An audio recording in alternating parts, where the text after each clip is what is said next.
কোনো সমস্যার মুখোমুখি হয়েছে? সেটা আমি পরে আপনাদেরকে বলেছি, আমার একটু সময় দেন। যে এই বোর্ডের সবথেকে বেশি সমালোচনা হয়, অনেকে প্রমাণিত বা এমনি পারসেপশন থেকে বলে, সেটা ইসমাইল হায়দার মল্লিক। তাকে নিয়ে অনেক বেশি কথাবার্তা আছে। আপনার সঙ্গে কি ইসমাইল হায়দার মল্লিকের কোনো ব্যবসায়িক সম্পর্ক আছে? আমি সেটা কিন্তু আপনার বোর্ডের বাইরে, সেটা কিন্তু আপনার আমার মনে হয় না যে আমি আগে শুরুতে বলেছি ক্রিকেটিংয়ের যদি কোনো ইয়ে থাকে, বাট সেটা তো হইতেই পারে আপনার সেটা নিয়ে, বাট ক্রিকেট বোর্ডে যেন কোনো কিছু এফেক্ট না হয় সেগুলো কিন্তু সবসময় আমাদের মাথায় আছে এবং চেষ্টা করবো যেন ওগুলো আমরা বজায় রাখতে পারি। আকরামে যেহেতু তার সাথে আপনি বিজনেসও করেন, আর মানুষ তো কাছের মানুষের সাথে কাজটা করে, মল্লিক ভাইকে আপনি ইভ্যালুয়েশন করবেন কীভাবে কমিটি?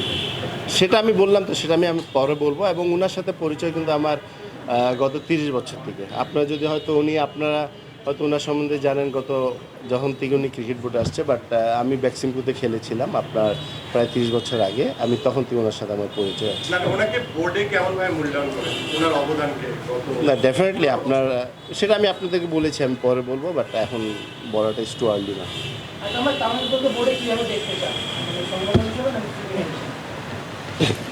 এটা তো এখনও তো সে খেলছে, এখন তো মনে করেন আমি চাই মনে করেন যে প্লেয়ারই খেলুক, ভালো খেলুক, বাট ওরটা তো এখন আমি কিছু বলতে পারছি না। এটা তো অ্যাবসলিউটলি ওর ডিসিশন, ও খেলবে না ও বোর্ডে আসবে। আমার মনে হয় আমার মনে হয় বিশ্বকাপে আপনি দেখছিলেন, আপনি একটু কমিটি জি বিশ্বকাপের ব্যর্থতা নিয়ে কাজ করেছিলেন, সেই কমিটিতে সিরাজ ভাইও ছিল, আপনার একটা রিপোর্টও দিয়েছিলেন, খুব ভালো রিপোর্ট। সেই রিপোর্টে অনেক কথাবার্তা ছিল, বিশেষ করে প্রকাশ করা হয়নি। কোনো বোর্ড ডিরেক্টরকে অনেক পত্রিকা আসছিল যে বোর্ড ডিরেক্টরকে আপনারা মেনশন করেছেন, কারণ নাম হয়তো মানে যে তাদের হস্তক্ষেপ অনেক কিছু ছিল, এরকম কি আদৌ ছিল? আপনি কি ওটা পড়েছেন যে আমরা বলেছি যে হস্তক্ষেপ ছিল?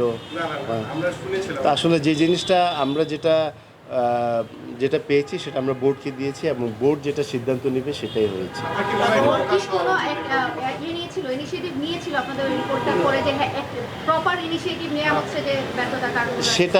সেটা আপনার যে অনেকে হয়তো বা ধারণা করেছিল সেটা তদন্ত কমিটি করেছে, আসলে সেটা না। সেটা যে আমাদের ওয়ার্ল্ড কাপের মূল্যায়নটা পারফরমেন্স খারাপ ছিল, ওটার মূল্যায়ন করতে সেটা আমরা করেছি এবং সেটা আমরা বোর্ডকে জমা দিয়েছি। এবং 2-1 জনের নামে আপনার অভিযোগ ছিল, বাট সেগুলো আমরা যা পেয়েছি সেটাও কিন্তু ওই রিপোর্টে আমাদের দেওয়া আছে।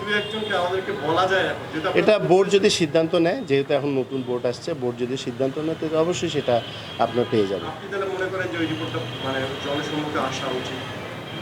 আমি মনে করি যেহেতু আমরা পারফরমেন্স ভালো করতে পারিনি, সেটা কিন্তু আসলে ভালো। মানে অক্টোবর পর্যন্ত, আগামী বছরের অক্টোবর পর্যন্ত বোর্ডে নিয়ে, মানে এই সময় আসলে ব্যক্তিগত পর্যায়ে কিন্তু আপনাদের পরিচালনা আছে, কতটুকু আশাবাদী পুরো টেবিলটা কন্টিনিউ করার পরে এর মধ্যে কি মাইলস্টোনটা আপনারা হ্যাঁ, সেটা বলা যায় না, বাট আমরা যেহেতু নেক্সট অক্টোবর পর্যন্ত আছি, বাট যতদিন ছিলাম সেটা আমরা ভালো কাজ করার চেষ্টা করেছি এবং এখনও অনেক কাজ করা অনেক বাকি আছে। এবং আল্লাহর রহমতে আমরা চেষ্টা করব যে 1 বছরের মধ্যে যত তাড়াতাড়ি সম্ভব হয়তো বা আমরা বড় কোনো কাজে যেতে পারবো, আমরা ছোটো ছোটো যে কাজগুলো আছে সেগুলো আমরা কমপ্লিট করা, যে প্লেয়ারদের ফ্যাসিলিটিস দেওয়া, ইনডোর আছে আপনার ছোট ছোট মাঠ আমরা ডেভেলপ করে দিব, যারা খেলার সুযোগ পায় না। ঢাকার বাইরেও কিন্তু অনেক জায়গা আছে যেখানে প্লেয়াররা আপনার ক্রিকেট খেলতে পারে না মাঠের জন্য, সেগুলো আমাদের মাথায় আছে, আমরা আলাপ আলোচনা করছি এবং সেটা নিয়ে আমরা কাজ করবো ইনশাআল্লাহ।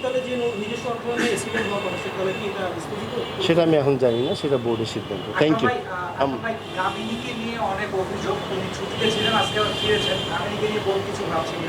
না, এটা তো আপনাদেরকে বলেছি, একটা মিটিং ছাড়া কোনো মিটিং হয়নি, তো মিটিংয়ের সিদ্ধান্ত ছাড়া তো এগুলো বলা যাবে না। আমার মনে হয় যে এই ধরনের প্রশ্ন না করলেই ভালো।